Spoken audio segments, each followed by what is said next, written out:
Merci Nabino Nyonso Balandi de votre magazine Tokutani Lisusu pour un nouveau numéro, la nouvelle semaine.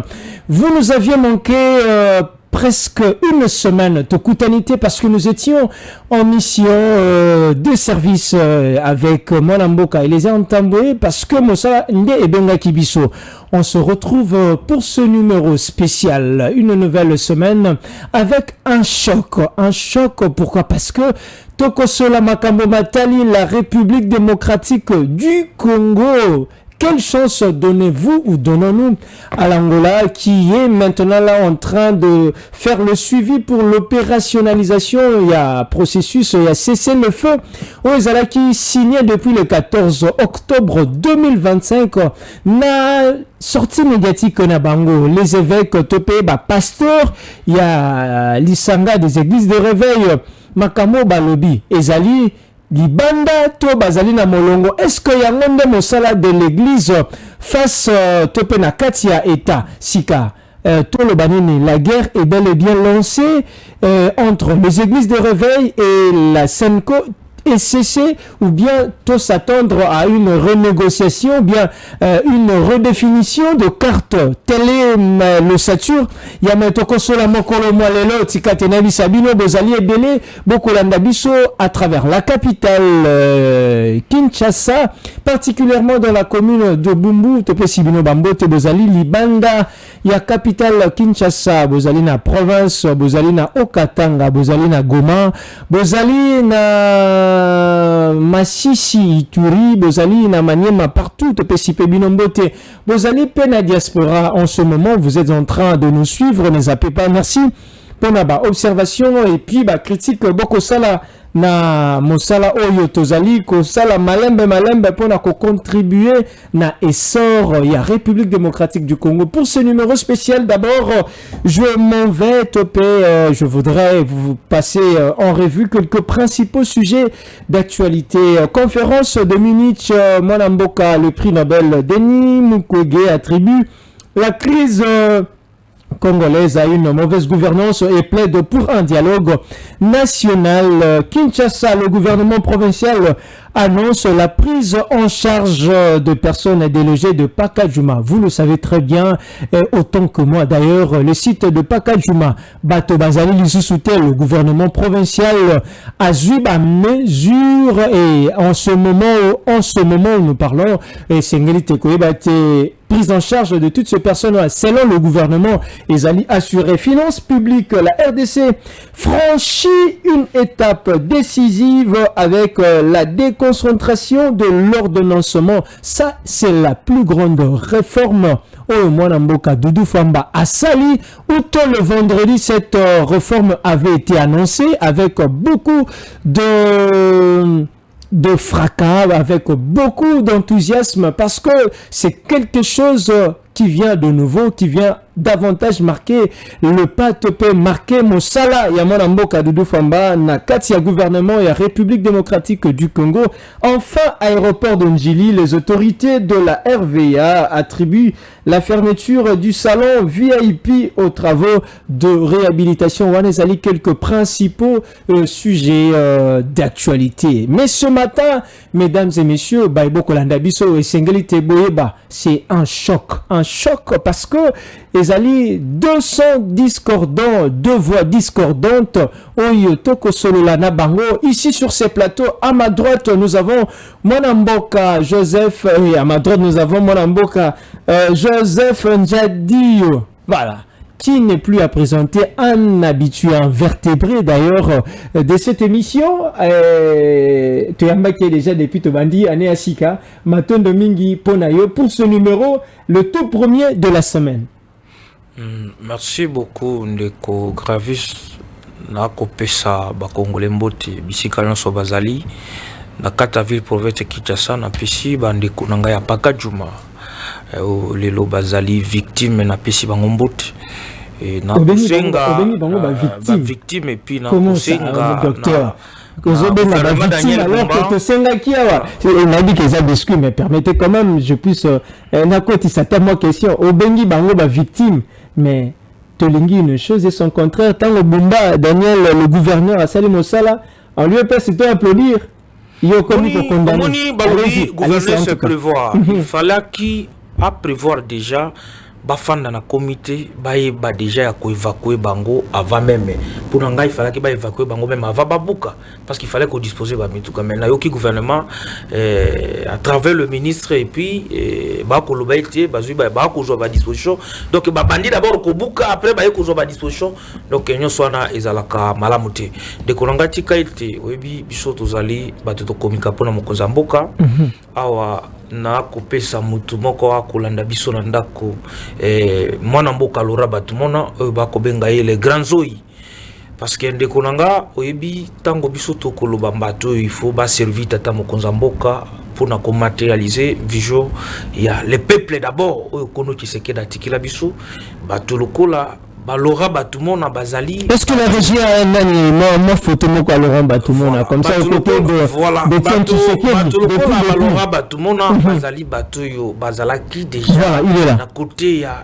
Etienne Tshisekedi le père et Tilelo azalaki na tata mokonza mboka et na makambe belé il a été directeur de campagne adjoint muto a teka image ya tata mokonza mboka dans les grands bandes depuis na carte ya ville province de Kinshasa parce que bien à l'époque ezalaki polo ba makamba Félix Antoine Tshisekedi na ville province de Kinshasa et surtout na grand bande ezalaki mais Laura batumona azali parmi bato ya zwa risque ya koyibisa bato et aujourd'hui comme on a ye bato belé jour wana na lobaki na likaki na émission na tuna lobaki makamona ye bato ba ko tuna nga mais les grands zo ya kenda wapi bato ba ko les grands zo ya kenda wapi et les grands zo azali afandi na naba yango biso to kosenga tata mokonza mboka tango akoloba bato il faut accompagner pour na ko matérialiser visuel le peuple d'abord les grands zo bazali bato ba ko accompagner parce que azali muto azali une expérience belé et puis akoki jamais ko trahirité parce que azali c'est qui c'est parce que belé ba ko ya lelo ba ko loba tata mokonza mboka ba ebi été lokola ba les grands zo bato ba ebi esprit wana ya mukulupa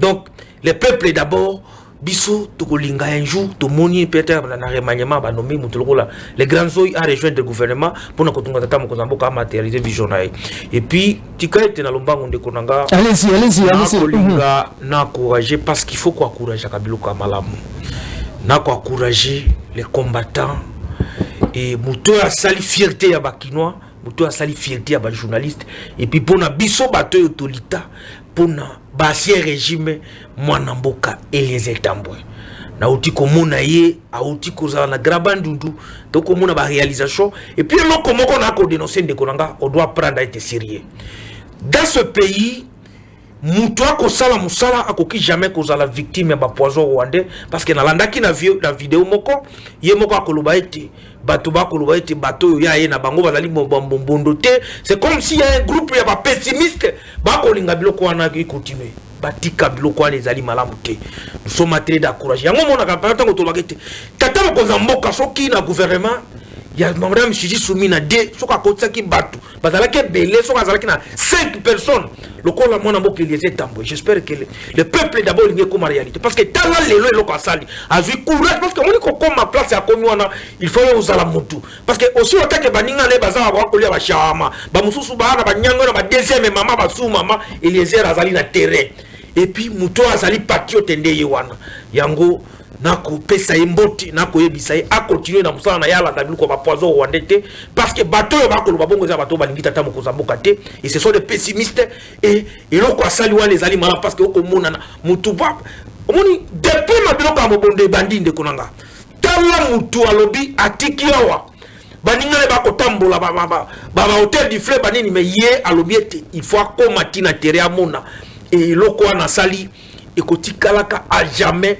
na histoire même ba grand bandundu et toko zo ba appel belé ba ka encourager yango biso ba to karata mo ko mboka to ka encourager ndeko Eliezer nous sommes très fiers parce que azali Tshisekediste azali muto ya yebi esprit ya le peuple d'abord yango biso to félicita kai awana komona pe mwana mboka honorable we makoyo na pesi mbote oyo azali un élu ya Kinshasa mais azali toujours na côté ya honorable Eliezer Tambwe pour na ko accompagner yango ngana ko senga ye ba continuer bongo parce que le peuple d'abord est comme une réalité en plutôt le gouvernement Chiji Soumina ce qu'il faut battre il faut pas que ça va ministère jaï très bien et ben parce que ba mususu ba ko sala le côté musala na bango tant ntango ba Eliezer ba ko sala musala bango bazana ba nyangwe ba mususu ba na ba hôtel du fleuve na ba sous maman mais lui il est quand même c'est ça sacrifié pour être après sa souris na basie combattant lelo et kimia et comme réalité et nous disons merci beaucoup na Félix Antoine Tshisekedi merci beaucoup na madame Didi Soumino pour nako nommer les biso mutoyo lelo asungi et nous sommes très fiers de Kourangai. Très bien, merci beaucoup. Je crois une petite précision pour compléter ce que Moramboka, docteur Njadi Akoloba, et puis avec les images qui venaient de défiler tout à l'heure, Sengeli Tebe, un conflit interethnique entre le Yaka et le Teke, tel que le présentait, et touché qui 5 provinces. Jusque-là, le processus est en cours. Nous avons même la ville-province de Kinshasa. Ezali en fait partie, Ezali qui touchait la partie nango côté à Kwamut, dans la province de Kwango, là où l'excellence vient de passer, le ministre délégué en charge de la défense nationale, en charge des anciens combattants. Et il y a aussi la province de Maïndembe, province de Kudon. Au total, 5 provinces. Là, c'était un petit détail en tant que journaliste que Pessanabino, Kolanda, les images qui sont aussi en appui. Voilà, il y a un autre co-débatteur, malheureusement, comme Libisoté, mais sans plus tarder, nous allons commencer avec ce que nous avions prévu. Pour Mokomalelo. Moramboka, Joseph Njadi, Yosali Batoyo, Ndongo Talicia Wabako, accompagner la vision du chef de l'État. Totini Motuna Awa, quelle chance Toko Pesa na Angola par rapport à la mission Oyoyo Azvi, Yako Salate, Yako opérationnaliser le processus, il y a cessé le feu. Est-ce que Ekosimba, parce que déjà depuis le 14 octobre 2025, il fallait cesser le feu et Salema. Mais jusque-là, rien. Maintenant, on voit que le président Félix Antoine Tshisekedi a discuté, je crois que c'était le dimanche, le week-end dernier, avec son homologue, le président Joao Lorenzo, pour tabler sur réussite. Il y a opérationnalisation, il y a cessé le feu. Chance ni nazainango, est-ce que Kosimba te aboya mikotisi lisusu pepe a koti na makambo pona Kenya na partie est la République démocratique du Congo. Ndekonanga Grevis, j'espère que makambo ya processus wana biso tolobaki ete tokindi malembe tokokoma na suka et le col a évoqué makambo wana tika ete na pesa mbote et puis na ba félicitations et pa ya moko ya ba sénateur et puis mutuyu agira province de Kinshasa o lelo ti lelo bakino ba bosana kati les sénateurs Jatini Ngobila oya lobaka ete quel que soit le durée de la nuit le soleil finira par apparaître alobaki ete kime kokota parce que au moni le sénateur Jatini Ngobila na pesi mboti na ye na mwasi na famille mobimba parce que mwasi na ye azalaki victime ya bandeko na ebele bakufaki na babiloko ya ba poison rwandais lelo et l'État est le meilleur allié et tout le monde a pêché raison yango biso toko pesa ye félicitations na sénateur Jatini Ngobila et puis parce que aoti kozwali sous diplôme mususu na niveau ya Dubaï parce que bateau balobaki lelo awana Congo et Jatini Ngobila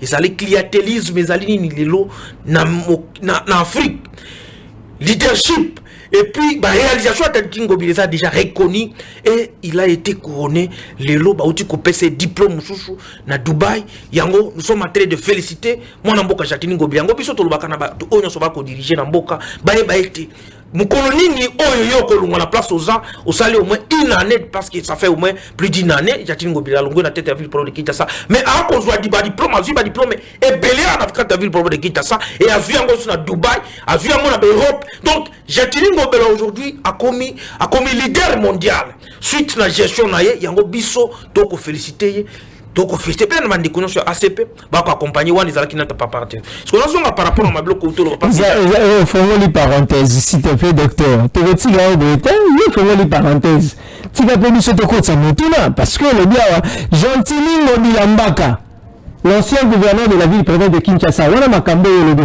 a commis leader mondial. Est-ce que Nabakino va voter là? Vous êtes sincère envers le Kino? Non. il est reconnu. Le sénateur Jatini Ngobila aujourd'hui, c'est pas le sujet. C'est pas le sujet. A comme leader mondial et puis à sa parmi ACP comme parti international parce que il est le seul parti à installé dans le pays à niveau Europe et à niveau d'Afrique. Natuni docteur Motuna simple. Natuni est-ce que Bakino Bakolangaou vous êtes sincère? Il a rendu de loyaux services à l'État congolais. Nabakino particulièrement, vous êtes sincère envers vous-même. Mais Ndekolanga, il y a quitté même Mkolo Bako Binisa Batuna Paka Juma Batubako Embela. Ngobila yaka Tobongisa. Likambo yo bumbako ko kate okozanga bato bakino bako yemba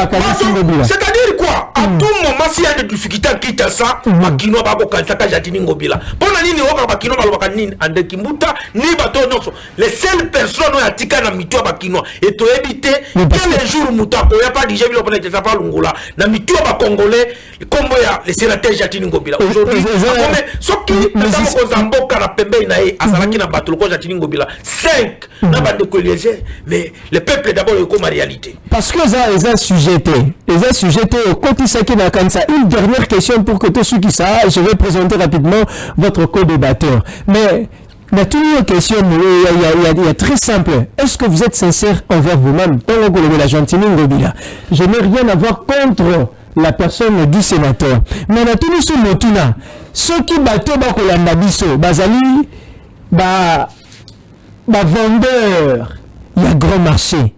Il y a zando to bengaka. Il y a communément. Yo koloba bo ko vanter, o ko sala ba éloge ya Jatini Ngobila. Bateau ba ko tala biso bazali Nabela, entre guillemets, ma victime, il y a leadership incontesté. Les Jatini Ngobila.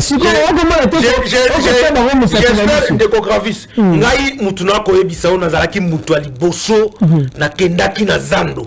On a constaté lelo marché Jatini Ngobila tikeli biso komi. Parmi le meilleur marché dans niveau Afrique et puis marché à liboso ya zando, muta construit biso marché à zando. Ils allaient Jatini Ngobila. Parce que on Jatini Ngobila quand sont en train de dire que azali mutu oyo azali meilleur gouverneur. Ce que yo moko yo tiko évoquer. Ce que tout le maman na zando tire ba ko lela ba ko tuna Daniel Bumba. Mukolo nini akofungola biso ndando Jatini Ngobila tikeli biso. Parce que il y a de contrat. On fungoli wana c'est-à-dire mais ko peso suba kina kanda parce que likolo ya bazando, likolo ya ba maison communale anjili, likolo ya ba route lengesa, likolo ya ba birmani, ndoko mona ba kinwa ba koloba ete chaque jour soki ba ko souffrir. Na bana moto, na uto kala na wileri, bana moto ba koloba. Docteur Jatini Ngobila kenda wapi? Na lobi Jatini Ngobila zali na Dubai, a uti ko joa diplôme, d'ici là ko zonga preuve. Jatini Ngobila lelo kita sa comment difficulté à kotambola parce que soki bato ba monier partout. Donc bato ba ko bele là. Donc, on a que Azali quand même Moutoyo, Tata Mokozambo Kapesa qui, quand même pendant 5 ans, il a fait des réalisations. C'est ce que nous sommes en train de dire. Mais les hommes passent les institutions restent. Et Jatini Ngobila Sala ou Sala, malgré les lots, Moutoyo la candidature de Kiasa, Azala qui préparait et quitte ça et qu'on kende à Koko. Et qu'on kende la Libunga. Donc, quitte ça, les lots qui n'ont pas collé là-bas, éviter. Très bien, dans le vif. Azali Lokola héros vivant. Après, Tata Mokozambo Kapesa, c'est ce que dit Jatini Ngobila. Deuxième personne na sima docteur Binisa Malobebe le moko donné héros au dernier leader mondial nana tio kaka devant la responsabilité très bien merci c'est très bien bon Joseph Omadjila merci pour l'honneur réservé à notre invitation quelles sont les nouvelles quand même? Donc, il faut déjà Mawa. Merci beaucoup, Ndeko, journaliste. On a ces placana mingi pour les loyaux. Oui, que la musée sociale ici Koufaki. Alors, Naza Koyebisa Nazali Koyebisa wa Kongomano nyonso keno bomonaki moto ya kimia. Il y a le même mois où tu peux savoir respect Joseph Kabila Kabange. Yo. Ça là qui apparition naïe. Congomais nous sommes assez payés parce que bande konabiso il y a régime ya chin tout et tout. le docteur Joseph aza ko soutenir baboma qui est lisusu. Mais à cité, c'est pour ça qu'on a bien caillé, il est parmi nous. Il est avec nous. C'est Joseph Kabila Kabila. T'as la sérieux. Et naza ko profiter na micro na yo. Allez-y. Tika na pesa lenge moi si moko te travaille kanaye o ya za dynamique Joël pour l'anniversaire na ele katilobi. Na profiter na souhaiter ya na micro na yo. Allez-y. Nazo ke mbambo pour la biso makambo za ko lekana na mboka na biso ndeko awa boye tozongi na époque oya Mobutu o ba pa na biso ba komaka na ba impayement. Ba impayement et bandit. Toyebisaki bandeko biso bazana pouvoir que non bato bozaka kotia likolo ba institution ba yepo na kotondisa nde mabenga na bango ba ye kosunga mboka te.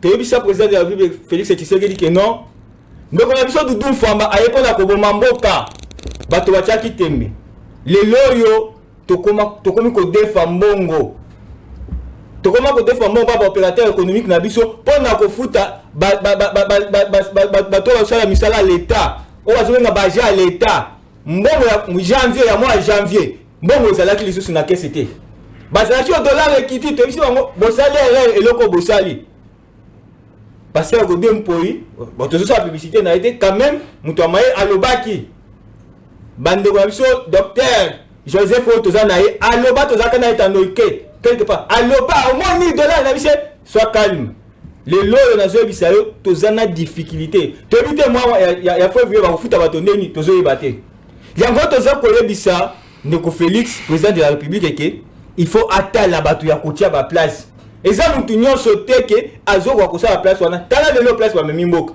na zo bisayo si to koma to pesi 4 mois makambo nyonso okufa tokomela déjà barrière. Ça prophète de malheur quand même. Ça prophète de malheur. Tozo ba makambo o eza na nzela de gravine. Parce que na minute oyo ndeko Doudou Famba azana difficulté pour la refuta baja à l'état. Comment eza te ba bete biso mekali la o budget ya soki 16 milliards soki et comme 20 milliards les lois pour la refuta baja ba ko ndeko defa mbongo. Très bien, on va entrer dans le vif du sujet. Tobakete Bozali et Belé Bokolandabiso, c'est un choc. Aujourd'hui, le tout premier numéro de la semaine, Bozali et Belé. Docteur Tsikate Tokota, Namama et Kambotolobiete, mécanisme de opérationnalisation a cessé le feu. L'Angola a vu le devant, l'Angola Kotima Kambango. Yango Siko, vous aurez 4 minutes le temps d'antenne pour que Tokota na Mayo Tobonisi Baeba Kolanda biso baza tellement na envie ya koyoka makambo docteur akoloba sika Angola a koti makambo yango chance nini motuna na tuna kiyo 4 minutes. Est-ce que Kenya ya solo accord le retour ya paix définitif et durable na est la République démocratique du Congo? La chance nini to pesa na Angola crédit nini toyi kopesa na ye pour que processus yango ya cessé le feu ezala respecté parce que c'est depuis le 14 octobre dernier. Merci beaucoup Ndekonanga. J'espère que na pesimbo tena Ndekonanga Joseph Omadjela na mesana ko changer na ba plateau. Na kanisa qui était Ndekonanga au moins quand même a changé parce que ça fait longtemps au moins 6 mois mais apparemment a changé. Et puis il est venu ici, Koloba était Mouto Azali condamné à mort, les rebelles, Mouto Azali parti à Kabila, Koya, Wapona Koloba était, au Baloba qui était de Konanga. Il faut apprendre à être sérieux. Bon, ce que je Baloba, Tunaye, Mouto, parce que tout le monde qui est ma vidéo, Mokwana, il était triste. Et à Telemi, Nasi Amanzete, à côté la Moupepe, tout ça, à Koyebana, Tunaye, Kabila Zawapi.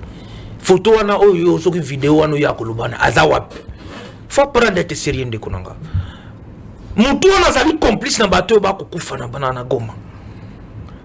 Il a été condamné par la justice militaire mais yo koya na plateau to zawapi de konanga na kanisi bataille belé ba 6 mois uti ko sala c'est comme si on changeait le quoi de changer mon frère c'est pas quand même normal. Il faut apprendre, nous sommes encore jeunes. Ce que ce monsieur l'a fait il faut koboyaye. Faut pas qu'on y ait dans un plateau sérieux ou on a kutanga kumba mutwana. C'est pas normal. Donc et puis le ko ya uti koloba par rapport à makamba Doudou Famba ndekonanga une chose est vraie que je suis très déçu par rapport à la gestion il y a ministre la finance Doudou Fouamba. J'espère qu'il est temps madame Judith Soumino na baïnyo soignon saké bazwa ba disposition parce que la vie vous voit les choses bato ba komi kozonga ba kanisa Nicolas Kazadi. Pourtant Nicolas Kazadi a ça les cas mais aujourd'hui de habiter sur le comme na 4e jour jusqu'alors les fonctionnaires ne sont pas encore payés et ils allaient passer parce que dans un pays où misali za ébélité ba fonctionnaire ba sombaka ma baloso ba futi mutu mais jusqu'alors nous sommes en train de souffrir. C'est comme nous avons toujours dit, nous sommes dans l'union sacrée, mais nous avons pour décourager ma kamboezali malamu, pour encourager ma kamboezali malamu, pour décourager ma kamboezali mabé. Et là, où voit les choses, dans le ministère de la Finance, rien ne marche parce que la situation fonctionnaire de l'État, tout le monde est ce qui va foutre à cas. C'est très important. On est d'accord parce que de l'autre côté, on va défendre le Congo, on va pour le fanatisme. Et de Konanga, si on a par rapport à 3 minutes, allez-y. J'espère que le processus soit un processus normal. Nous sommes en train d'encourager le président angolais. La démarche parce que d'ici là, quand on a ebisa bino ke toko kini na koshite, yango komona lelo Kagame abimina poisa le bananga ba Joseph Kabila ba komi kosenga dialogue a complicité na bato ya ECC na ba église catholique tout ça pour na kosenga dialogue ba loba eti to ki nosala dialogue libanda makambo na ekosalimate dialogue wana esengami kaka bino boko rejeter en fait bino ba boko soutenir le pouvoir. Vous pensez que Zali kaka malamu pas ya ngambo mosusu bino vous ne voyez pas l'opportunité? Bangonde, tu vois aujourd'hui priorité pour la biso ba Congomani ezali Kimia Est. Mécanisme on a cessé le fait pour Congo Nabiso ezala uni et indivisible parce que notre pays parti à Mokanabis ezali balkanisé. Ce qui nous intéresse c'est ça. Et puis même le dialogue nous allons dialoguer ce qui aussi ici bakambuyana bitumba. Donc dialoguer na mutute ce qui bitumba silité et ce n'est même pas important. Il y a un dialogue lelo tata mongosalobaki et nous respectons ça mais ce qui toko ça la dialogue un jour dialogue il faut les kana Kinshasa. Et puis, tu na batu. Par exemple, pour Nabiso, nous sommes en train de proposer ce qui pasteur Ejibate à chapeauter médiation.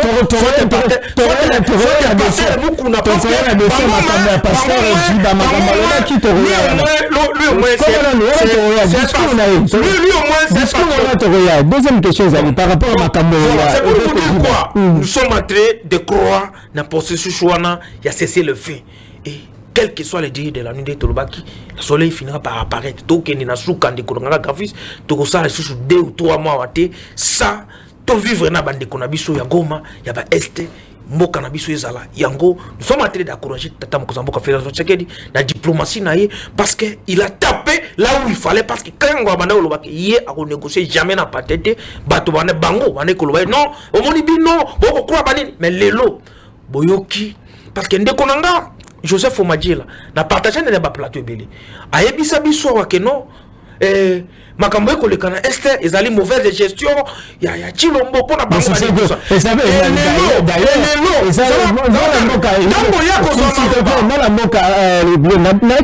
question. Le prix Nobel, je l'ai dit ici, à l'objet, c'est le week-end d'ailleurs, c'est l'une des conséquences, il y a Bitumba, ils ont eu mauvaise gestion.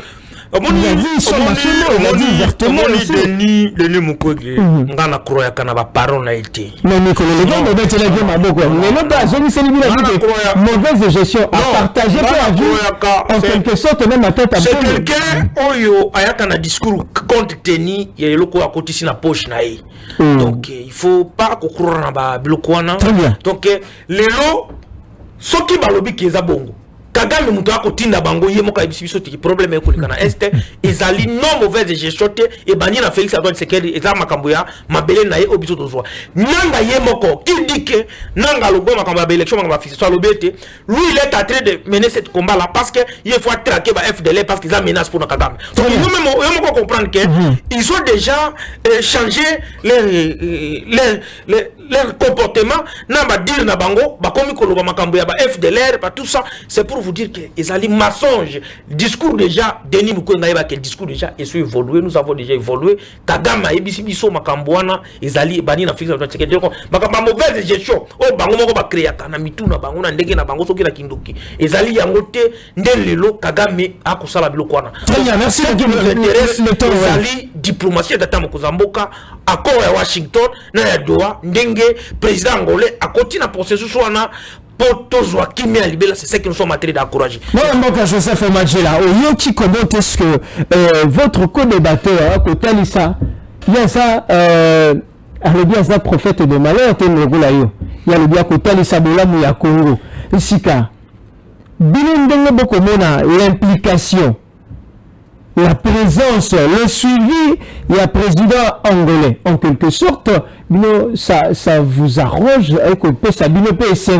y a le dialogue le processus, il y a pas opérationnalisation dans les communs effective, ça vous arrange. Vous soutenez quand même son travail. Oh, la bandit déjà que ça, la Nicolas Witsukoleka.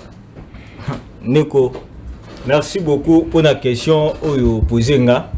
Ndeko Joseph, au docteur, naibisa qui est ce qui a moyen que ma campagne politique est au Canada, peut-être ils ont embrouillé, ils ont la confusion, net que mon sali examen, à ça mon examen pour aller diagnostiquer qu'ils ont malaria ou bien typhoïde, ils ont la confusion est belée. Ndeko, à ça que le bar que non, SCC, Senko, baza wa Kabila, mais ils ont comme Isanga. Là, Kabila Zaka na pouvoir. Là, on sait moi le baga que non, les médiocres quittent. Babete comme maboko, bazaka sima basango wana. Wana bazaki bato mabete, wana bazaki ba wandete. Pourquoi bato na biso union sacrée bazali na makasi ya ko changer makambo pe ko pesa bato ba identité mususu. Eza ningi wana te. Na moni ayeko le baga que non, ba pesa pasteur mukuna.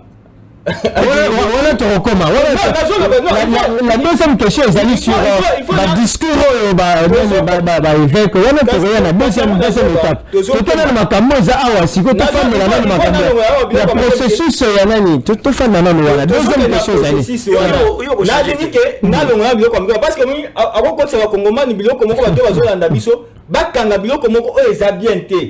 question est papa ndeko baza makasi na ko fabriquer makambo.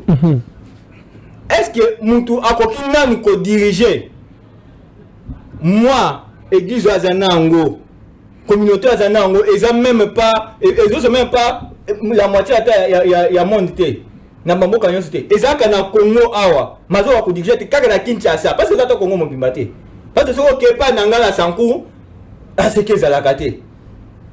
Mais avant la Kinshasa, mais aïe ko diriger dialogue. Vraiment, docteur, il faut pas me marier dans CNPP. Au commun a problème déjà. À cause déjà un problème. Donc si le problème est dialogue et à Luanda, biso tout ça contre traité. Ce qu'on dit que na plateau na chaque fois na les kakana lobela kaka qui non. Na Congo il faut te fanda. Tout ça ba bantu, il faut te fanda to solo là. To sangisa biso nyonso ba Congo te fanda place moko. To ba ke ba o ba ya te ba o ba zalate. Ba rebelle ba oyate yo lingi ba rebelle ba wana to ko sala dialogue était sans Katumbi et vous a dialogue ni to ko sala dialogue était sans Franck Djongo sans Kabila et ko sala dialogue ni ya format ni et communauté que mais bango basaba ba responsable tout ce qui opposent aller aux alliés qui peut côté ça Joseph Kabila Kabange au présent à Lobakiboy. Joseph Kabila Kabange au présent. Oui. On tient la qualité en Zambété. La qualité en Zambété. Il y a beaucoup de place en Zambété à ton côté. Zamba zotika la place nae, il y a pas de place nae. Joseph Kabila, la première sortie médiatique nae.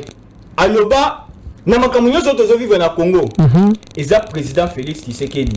Yenda a problème, na yenda a solution. Et c'est Joseph Kabila qui avait dit ça.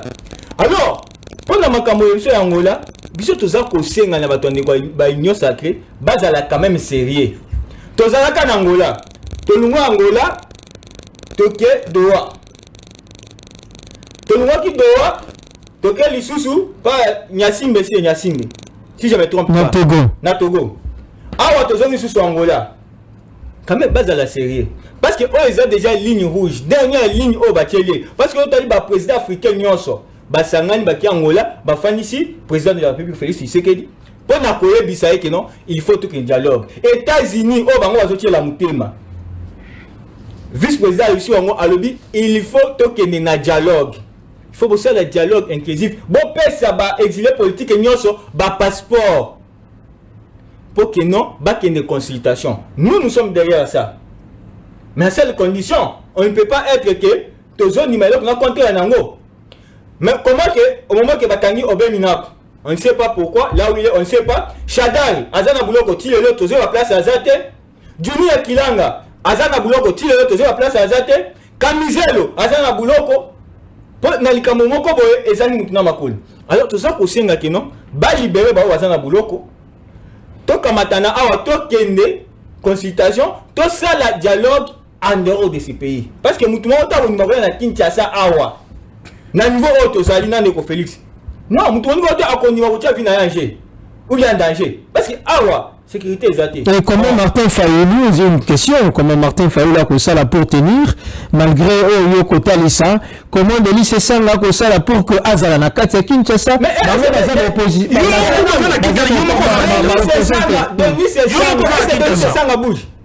Denis Sessa n'a pas même pas son passeport. Baboto le passeport. Martin Fayulu que si tu vas génailler. Martin Fayulu est avec Tshisekedi. Martin Fayulu Azala na Katia Union sacrée. Est-ce que ce moment Jean-Marc Kabou dans zone Martin Fayulu? C'est parce que Martin Fayulu a déjà dans la union sacrée.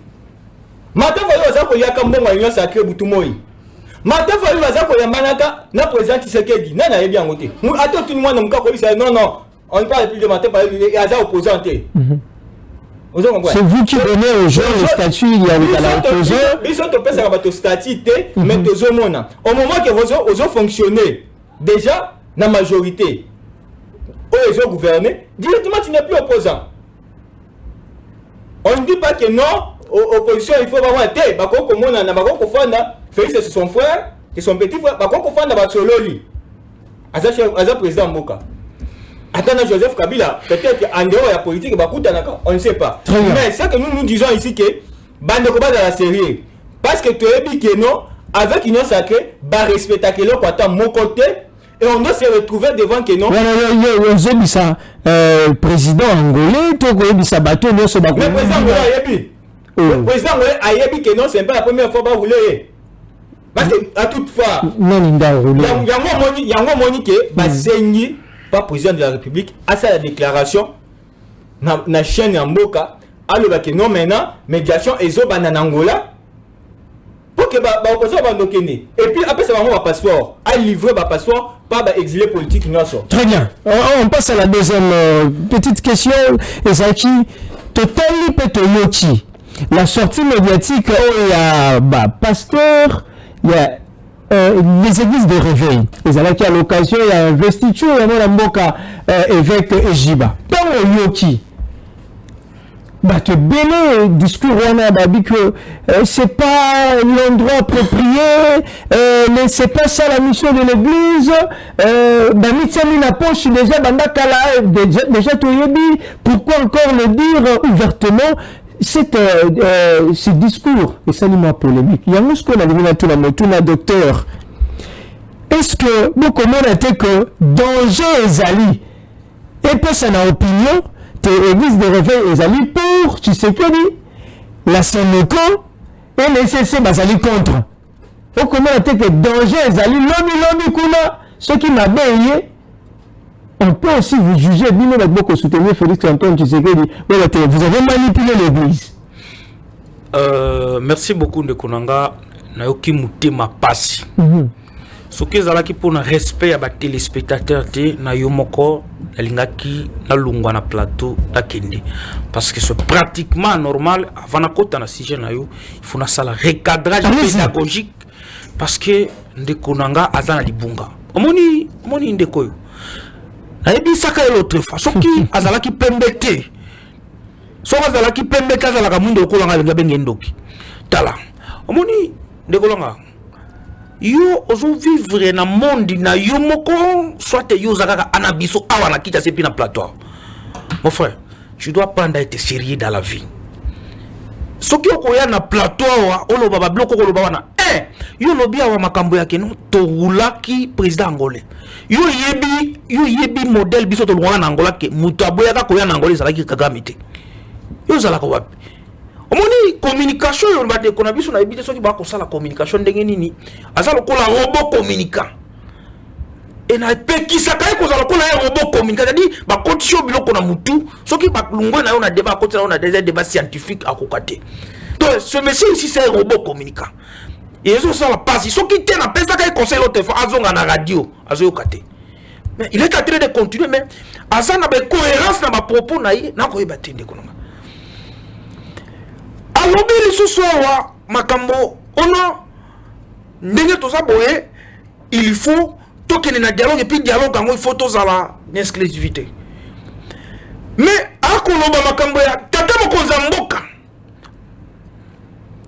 article 69 lobi était le chef de l'État le symbole de l'unité il est le seul qui a convoqué dialogue il a dit ceci mutu no sazali na problème ya na justice c'est qu'on continue ko sala musala nango et bato yo koloba wana nanga Joseph Kabila ce sont des pâtés utilisés par Joseph parce que moi je ne suis pas porte-parole de Nanga je ne peux pas citer Nanga utilisés par Kagame natikali koloba kombo Nanga na monoko nanga te non ozoloba Nanga mais Joseph Kabila yoka ndeko nakoko ya kosala publicité ya Nanga te. Et je ne soutiens pas Nanga. Natikali ko citer kombo Nanga na monoko nanga te. Yo ne ko citer Nanga pour la cause la Nanga publicité. C'est ce que vous savez pas. Ce sont des rebelles. Joseph Kabila, toi tu ne connais pas qu'il y a un rapport. Toi tu ne connais pas qu'il y a un rapport militaire condamné Joseph Kabila comme complice dans Makambo et le Canada Est. Toi tu ne connais pas ça. Tu as des preuves? Oh. C'est ce qui moi je suis en train de dire que ce monsieur ici, ceux qui ont à la télévision Kakata méga la téléphone na yoko kakawe bakefo. Toi tu ne connais pas que Joseph Kabila est condamné par la justice militaire. Procès politique. Voilà. Un procès politique. Je reconnais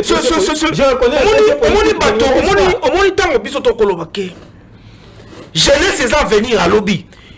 Jeunesse y en a bango, et ça malheur à lobby. Oh, il y a Bino. S'il vous plaît. Calmez. Donc, jeunesse, il y a une. On a ça malheur à lobby. C'est vraiment inconcevable. Et puis, il est en train de dire non, dialogue, est-ce que dialogue, il y a pas congolais, tout dialogue, il y a pas étranger. Alors, non, plutôt que de ça, le dialogue liban. Monsieur, il y a beaucoup de temps est-ce que qui t'a insécurisé?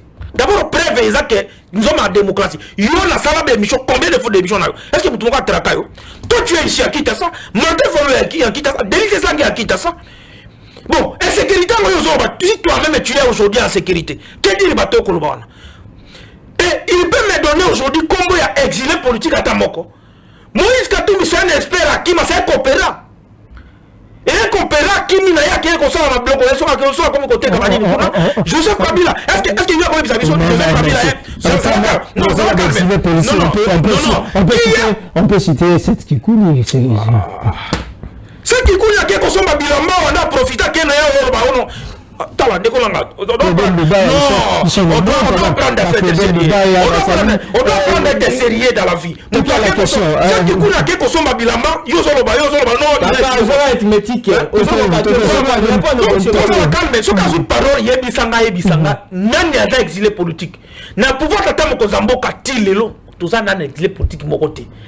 avons un groupe de gens à qui soit au son Babilamba, soit à qui qu'on soit la tourisme, soit lui-même c'est senti mal à l'aise par rapport à la complicité il y a ma bloc il y a un vertu à qui minae.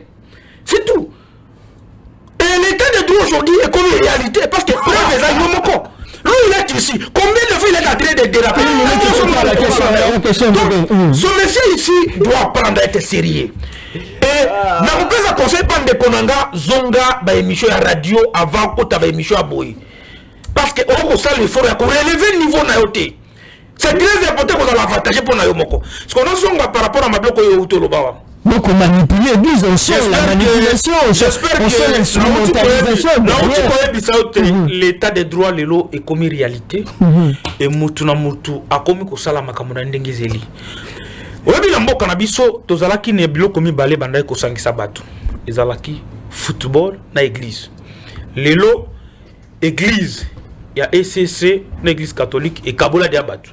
Parce que soko tuni bango romona kaya ba pasteur patriote, ba pasteur mukuna, ba pasteur Dodo Kamba, ba Paul Mukendi, bazali na côté na bango. Soko moni kamususu ECC, ba Shole, ba Mbongo, na banani bazali na ka ya ba ya ba pozo rwandais. C'est-à-dire qu'on sa la promotion qu'il est comme béni.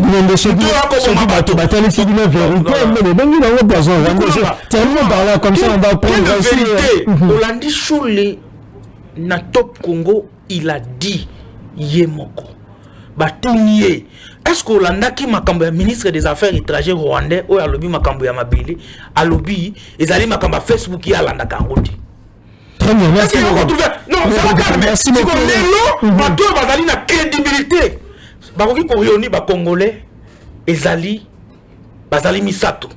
Bazali pasteur Mukuna, pasteur Dodo Kambana, Ijiba. Ce sont des pasteurs patriotes. Pour le reste, ce sont des complices et ce sont des opposants. Ceux qui vont dans le dialogue vont faire partie de l'opposition. C'est ce que nous sommes en train de dire. Merci beaucoup. C'est là. Il doit faire tout pour se séparer et puis à éviter qu'on zala na basango. Parce que ce sont déjà aujourd'hui que tout le monde a compris que Bango Basali na Kabila, objectif na Bango, tant que le dialogue libanda ndenge ya koloba pourtant que nous sommes en train de parler de notre pays. Très bien. Merci beaucoup la Joseph Omadjela. Mais pourquoi Bino église catholique on sent une certaine collaboration.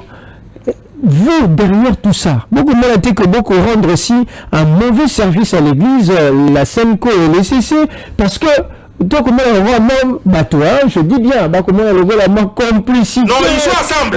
Nous ensemble, et puis beaucoup soutenir, beaucoup nous manipuler, pour ne pas dire complicité, mais beaucoup nous manipuler aussi leur prise de position. Merci beaucoup, Néogravis. Namaluba Oza, Ozung Sirangapo.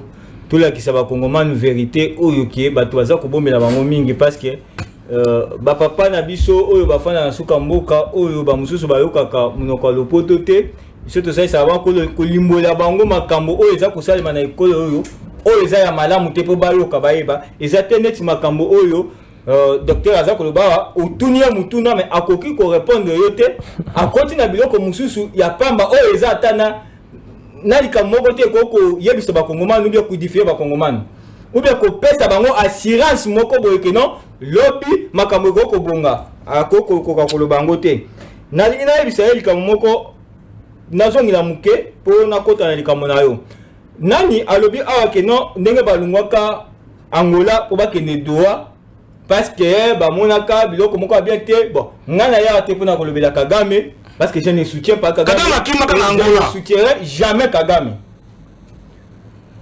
Ngai kolunga bango ya Angola okende doa, même le président Angola atika yaki koyeba te ke balungwe. Il était surpris à comment la que non président de la République aza déjà na doa. Bantamé déjà commission ya doa. Et le et comme ça qui est makasi. Yangono monaki asilikaki alobi natiki biloko yango.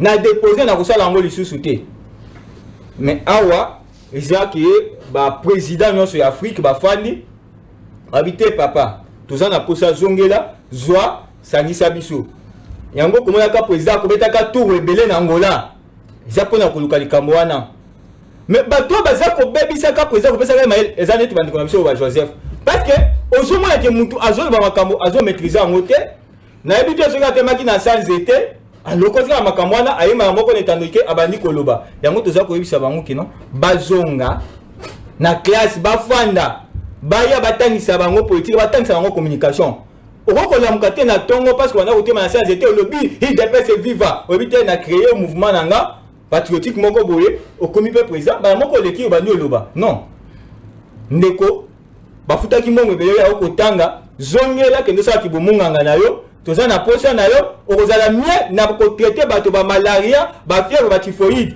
ke koya awa kosala makelela pamba oyo ke eloko ata moko lobi ya malongi ezate ndeko leo toza kotala ba pasteur na biso ya ba église de réveil d'abord bango moko baza divisé.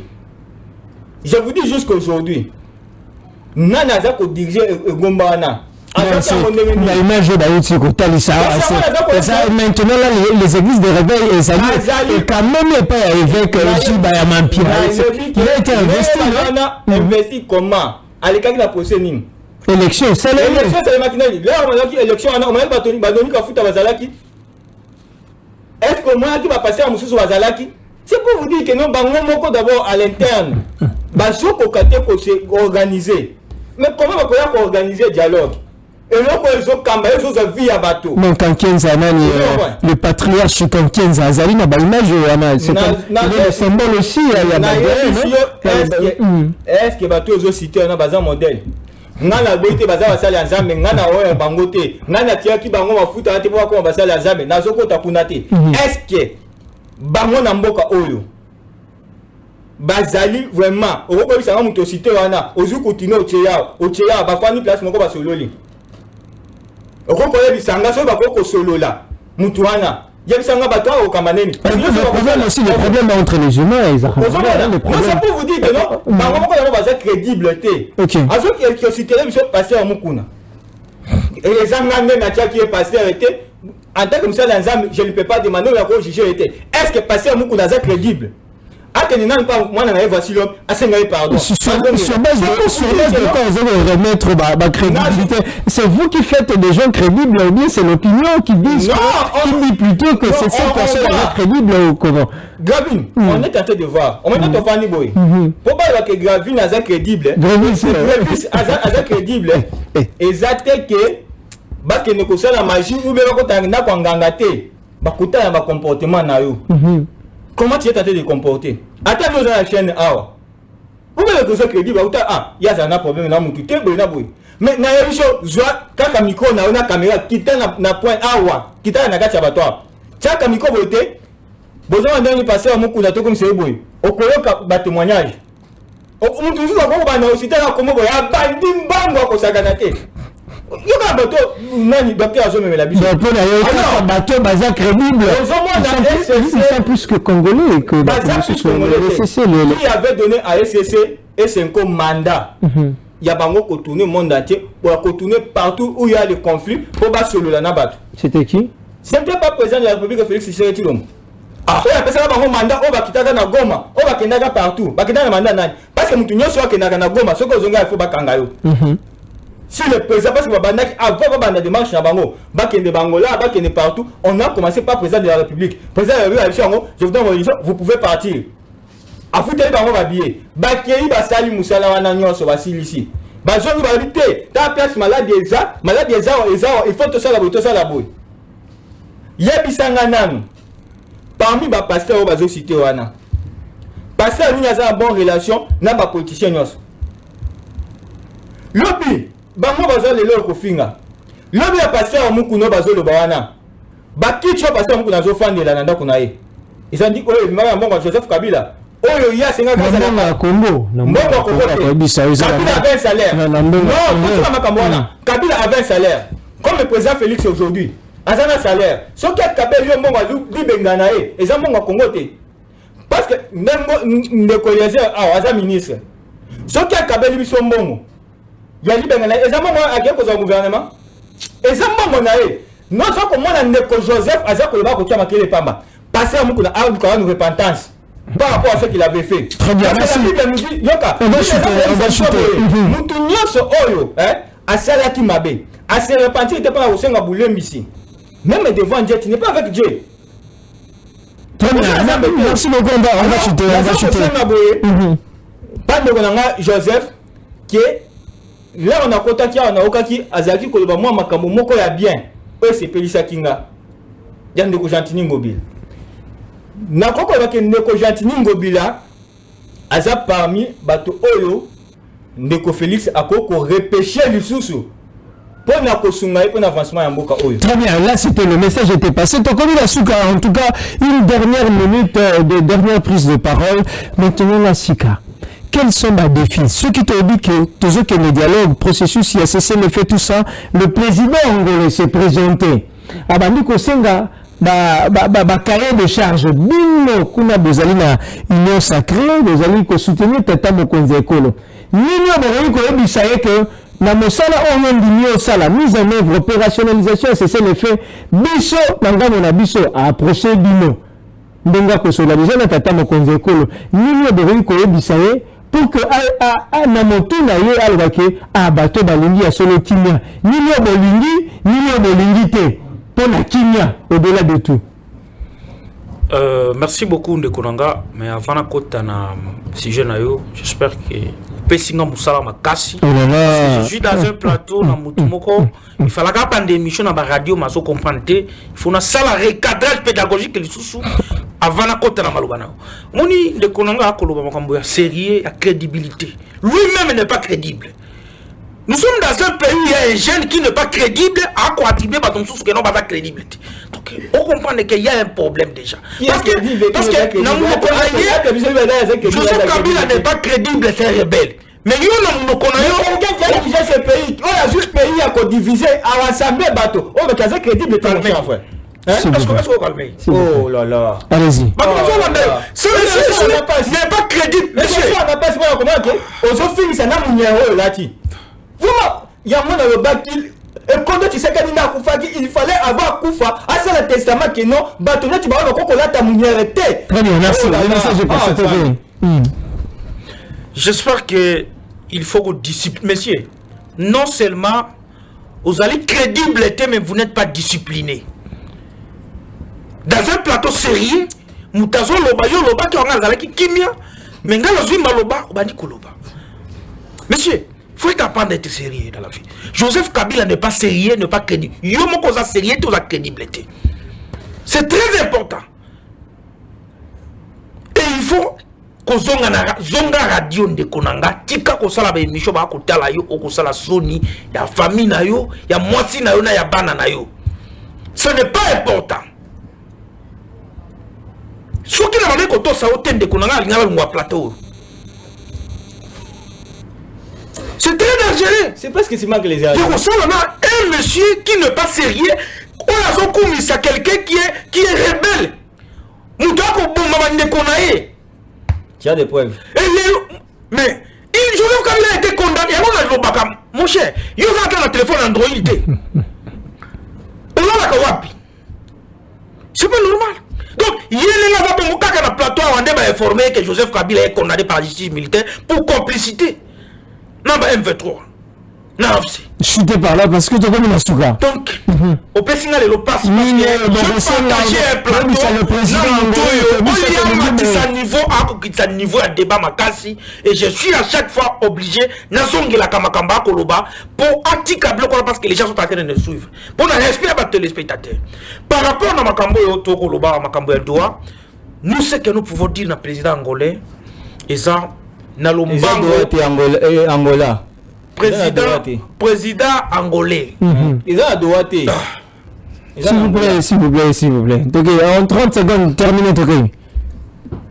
Attends. Même ceux qui Ozangi Nayo Maeli. Mais Kozanga même tolérance. Le respect mutuel, s'il vous plaît. Le respect mutuel. S'il vous plaît, le respect mutuel. Alors, discipliné quand même. Nalobi boy. Bissol Rotoé, bisa président angolais. Intégrité, yambo cannabiso, ezali non négociable. Et puis, qu'on retrouve Kimia Olopto Luka Libela, ezali non négociable. Faut ça dans Lombango pour bakongomani oyo bazali na est ba vivre na biso pour to kende na bloc mususu et puis to kende na dialogue ce qui processus wana esili Kagame abendi ba Rwandais na ye Joseph Kabila na nanga ba na prison makala ba ko sala prison tu continues le dialogue et puis dialogue biso to kosala et kozala na kati ya ville province de Kinshasa et puis na RDC dialogue et kotikala mukolo moko te kosala malibanda ndenge bato ba kokanisa et puis bato a Senko s'il y a des gens na SCC ba pesa bango mbongo ke ba kozala ba médiateur baluka mbongo na bango parce que nous n'allons jamais accepter tous allons ba médiateur au basa déjà na parti pris ya opposition au baké kosi mamandoki oyo baké na ko bénir bato bako ba Congolais jamais peuple congolais a kolingate et c'est que nous sommes en train de demander que il y aura un dialogue et puis dialogue bango nazo ngisa lisusu quand ndenge la lobaka to kine na dialogue dialogue moko social to loba makambo ya kolia peuple congolais to ko loba makambo changement ya constitution. Tout le monde sait que Tamoko Nenga a perdu, il faut récupérer Yango parce que ce sont les trois éléments très importants dans ma campagne. Pour la c'est là, pour la opposition, on va rejoindre parce que moi, je demande de Joseph. Le Banda a rejoindre le gouvernement, mais il faut avoir la modestie. Non,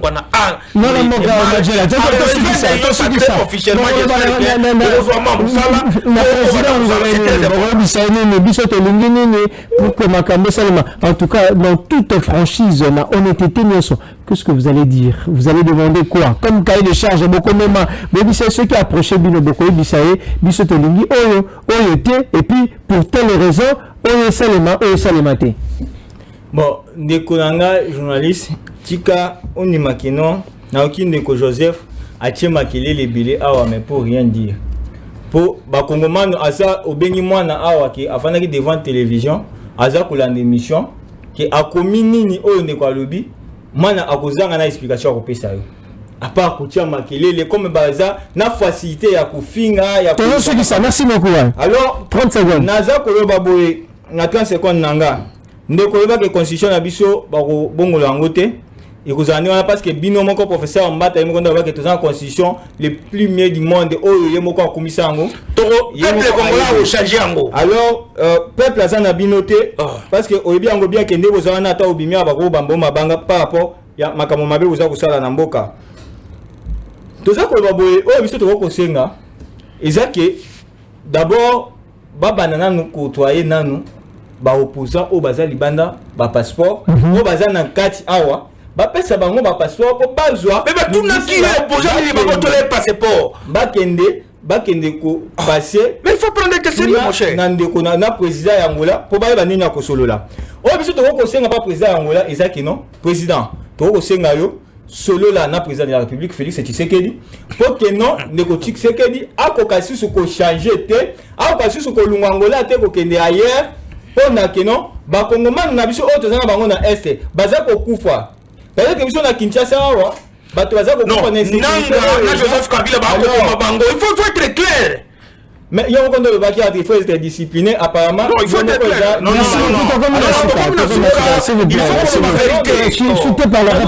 Chutez rapidement. Toza ko senga pa bande ko na biso OK ba ko kende kuna toza ko luka kimia et moi na mboka Félix comme il n'y avait pas l'élection en 2018 moi na ndeko monsieur Félix Tshisekedi atika e bonga et donc madame ko sela ba kongomani eza ko kende kuna akotika ba kende wapi d'abord l'élection ko za te soki kimia ko na STT liboso élection ko za te notre frère alors ce qui est andimi kotika e bonga wana na kimia nyoso e ko za madame ba kongomani ba ko betela e maboko ba ko pesa e longonya awofanda ba kongomani ba ko betela e maboko on est complètement fini avec ce numéro de la semaine de Zaki Bela Kolanda Biso to possible mbote de Zaki tellement Bela Kobenga Biso pa kokomela Biso to le bien na cette émission d'appel en direct des Alagate de Limbisi parce que to Zaki Nangonga te pepe kisami na Biso ya koyamba appel en direct mais on peut faire tope kotanga ba message na bino pour demain et sûrement nous allons le faire tokutani demain pour la prochaine émission ou bien le prochain numéro à la même heure. Retrouvez-nous comme vous avez bien l'habitude. Yakolanda Biso sur YouTube, Ndeko Desert Kokoma et là vous aurez aussi toutes les précisions. Merci na la grande équipe technique, Betsael Ituka, ambassadeur Papa Banato. Merci. Merci aussi au coordonnateur Didier Kikou et Dipro, le directeur de production Amos Luba qui est à la grande équipe de la rédaction. Ne quittez pas, ne zappez pas. Après ce numéro, vous allez suivre à 13h30 le bulletin d'information, la toute première livraison sur les antennes de Tokomiapi Télévision. Merci.